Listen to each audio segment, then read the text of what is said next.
ounce. The Australian dollar is buying 90 US cents, 66 euro cents and 58 pence sterling.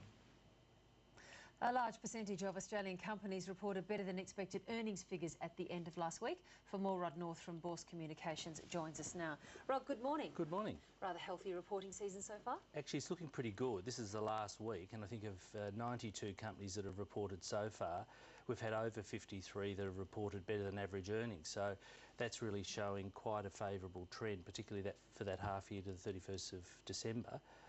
And I think it sort of sets the scene for the sort of second half of the year, which is really when we'll be able to gauge what sort of level of recovery has sort of kicked in, because I think a lot of companies have benefited from the fact that they've really consolidated over the last year or two and really, brought their businesses, back in line to be ready for the opportunities that are ahead, as recovery sort of kicks in.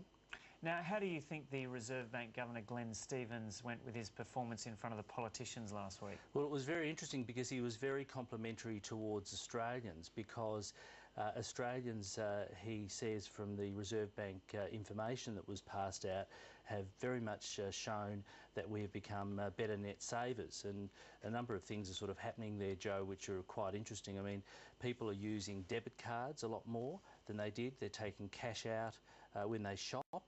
They're not using bank ATMs. So there's sort of good things that result from the global financial crisis, because I think it makes people become a bit more savvy with what they do with money. So I think Glenn Stevens was delighted to sort of pass that information back and say this could help really, in respect to where sort of interest rates go and so forth as well. A pat on the back from the Governor. Always a good thing.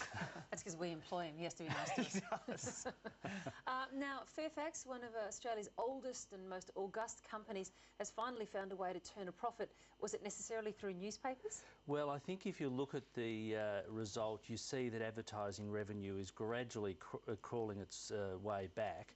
But I think the other thing too is that a lot of companies, you've got to really look at what sort of cost-cutting measures have been put in place and where they've really tried to sort of get the bottom line to look a lot better and improve their balance sheet. So I think it's really too early for a lot of companies like Fairfax to really say that we're back right to where perhaps they should be. So it's going to take another sort of good 6 months to really have an informed view about that. But the thing, of course, is that they've made a decent profit, around 140 odd million, and against the same period last year it was a loss. So you've got to take those sort of wins when you get them. But I think a lot more analysis needs to happen on what the actual results are meaning through the whole reporting season at the moment.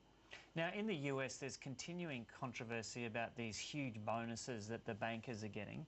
In the UK, one of the bank chiefs has rejected one of these bonuses. Yes, that's an interesting trend. It's the Bank of Scotland CEO who last year was entitled to a $2.75 million bonus. And the thing that, of course, has occurred with a lot of banks like the Bank of Scotland and others is that because they're owned by the government, either fully or partially, the assistance that's been put in place, has meant that that's resulted in the banks turning around. So the Bank of Scotland CEO has said, I'm really not entitled to that, following a trend from Barclays, who had previously said the same thing in terms of their executives.